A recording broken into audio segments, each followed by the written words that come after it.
A young Soweto woman whose murder has shocked the nation will be laid to rest today. The body of 28-year-old Tshegofatso Pule was found hanging from a tree in Roodepoort on Monday. The heavily pregnant victim had been stabbed in the chest. A candlelit memorial was held late yesterday at Meadowlands in Soweto. The Minister for Women, Youth and the Disabled People, Nakwana Mashabane, earlier expressed shock at the murder, saying the killing of women and children, often by their loved ones, was despicable and deplorable. Police are appealing to anyone with information on Pule's murder to please come forward. She was last seen entering a taxi hailed for her by her boyfriend at the Westlake complex in Florida a week ago.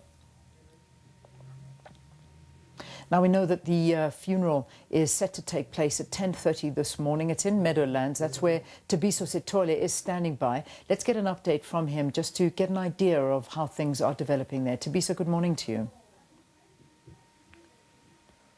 Good morning, Leanne. I'm going to check the glasses. They're steaming off. Leanne, dignitaries are coming through. Some politicians are coming through. There's Musa Ndlozi, who was former EFF spokesperson, has just walked past behind us. As you said, it's quite a somber moment in as far as the passing of Tshegofatso Pule. And the body is expected to arrive any moment now, and the family is preparing for that. Just behind camera is the uncle of Tshegofatso, who's going to walk past us right now. Malume, thank you very much indeed. We know it's sorry to catch you off guard like this. We're currently live on SABC News Channel. I know you wanted to get your mask. Just a quick one. Were you preparing just about to get everything started? Mamkhulu kupa mask, not live on TV. Okay, that's fine. Let us let you get your mask. Let's speak to Mambusi Zuma in the meantime. Mambusi Zuma, we spoke to you earlier with the situation that we are at right now, and it's a sad tale about what has happened with this family. You are aunt to Tshegofatso. Yes, I am aunt to Tshegofatso. Tshegofatso's father and me are siblings. It's a brother and a sister from the Mashiane family. You know, in Ndabaka Tshegofatso, it's for the second time. It's a second tragedy in the family.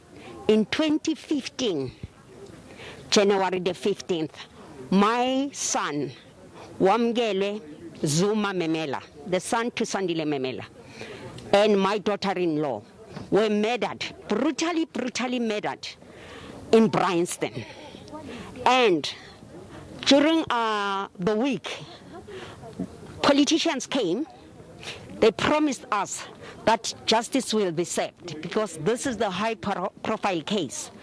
But up to this day, nothing happened. I feel that the justice failed us. And I hope that with Tshegofatso, it's not going to be just a state like it did with my brother, with my son, who is a cousin to Tshegofatso. So I'm pleading to Babu Kele. I'm pleading to the president. Can abantwana bethu not be just a state South Africa of crime? Can the justice do something, especially for Utsego?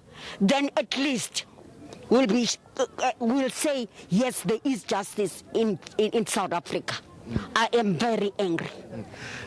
I can tell the pain in your voice, and it's quite tragic, in particular the circumstances surrounding this. We heard yesterday you guys were expecting, this family was expecting, in addition to the family, Tshegofatso was expecting a young daughter, yes. And she now leaves a 19-year-old brother. She is actually leaving two brothers and a sister. After the death of the first wife, my brother took the mother back to Tshegofatso. So she is survived by two brothers and one sister, of which they are very devastated. One of the kids said, you know, Unfortunately, nothing is going to happen because there are people who've got money who will buy the police and the case will just vanish like that. So kids that have got that thing, you're going to know, in South Africa we will die and people will buy dockets and it will be just like that. Mambusi, thank you very much for speaking to us. We're going to let you go. Thank you very much, ma'am. Leanne, I think it's an all too familiar story about a crime in South Africa, the stats and what happens thereafter. Politicians come in and go, as you heard Mambusi say. At the end of the day, the family is left without answers. And as you heard Mambusi say, they want answers for Tshegofatso. At least the double blow in this family, at least one of them, if Tshegofatsos can be solved, they'll have some solace in their hearts. Leanne? Right, Thabiso Sithole, thanks very, very much for that, I suppose, update. And as we say, this is a very somber story. It truly is. And you can see the devastation around everywhere you go. I mean, this is just something that, again, has hit home very, very badly. The horrific murder of these young, beautiful women in South Africa whose lives are wasted this way. It's just, it's desperate. But we will continue to get more crossings from Thabiso.